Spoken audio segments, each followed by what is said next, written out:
Examination hall में जाने से पहले इस वीडियो को अवश्य देख लें। देखिए, अम्लीय वर्षा के मुख्य कारक कौन सा है? तो आपका NO2 तथा CO2 होता है। दूसरा प्रश्न है, जीवाश्म के अध्ययन को क्या कहते हैं? तो पैलियोनटोलॉजी कहा जाता है। किस कोशिकांग की मदद से स्थानांतरण की क्रिया संपन्न होती है? तो आपका आंसर हो जाएगा राइबोसोम। अगला प्रश्न है, टाइफाइड बीमारी का निम्नलिखित में कौन सा रोग जनक है? तो आपका आंसर हो जाएगा साल्मोनेला टाइफी। पांचवा प्रश्न, वह गिर वन किसके लिए विख्यात है? तो शेर के लिए।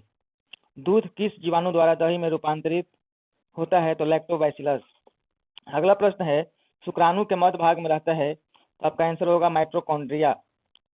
प्रश्न है आपका, भारत में परिवार नियोजन कार्यक्रम कब प्रारंभ हुआ था? तो 1951 ईस्वी में।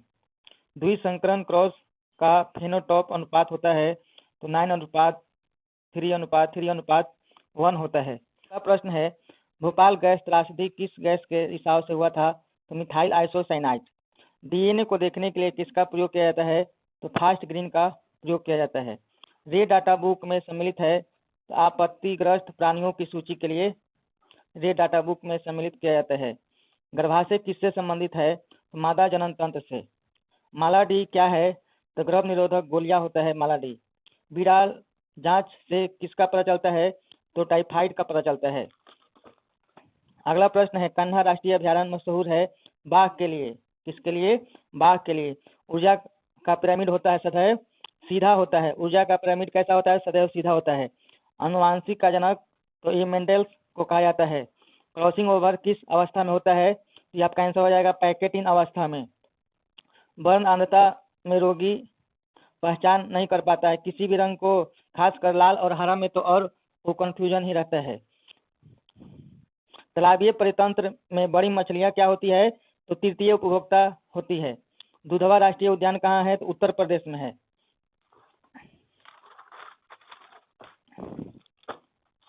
अगला प्रश्न है, अत्यधिक अल्कोहल से शरीर का कौन सा अंग सबसे अधिक प्रभावित होता है? तो आपका आंसर हो जाएगा यकृत। अमरबेल क्या है? तो पूर्ण ताना परजीवी होता है। मोनोहाइब्रिड क्रॉस में जीनोटाइप अनुपात होता है 1:2:1 होता है।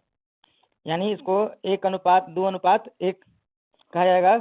एक जीन जोड़ा दूसरे जीन के जोड़े के प्रभाव को दबा देता है तो उसको हम लोग प्रभाविता या डोमिनेंस कहते हैं। आपका आंसर प्रभाविता होगा। एंटीमोफिली नामक परागण किसके द्वारा होता है? तो इंसेक्ट या कीड़ा इसका आंसर होगा। HIV निम्न में किस कोशिका पर आक्रमण करता है? तो टी हेल्पर कोशिका पर आक्रमण करता है। अगला प्रश्न है आपका, एड्स के लिए स्क्रीनिंग परीक्षण किया जाता है, उसे क्या कहा जाता है? तो एलिसा कहा जाता है। आंसर क्या होगा? एलिसा। बायोगैस में मिश्रित गैसों का नाम है? तो CH4H2S और CO2 आंसर होगा। सहोपकारिता का उदाहरण है? तो इसका आंसर हो जाएगा लाइकेन।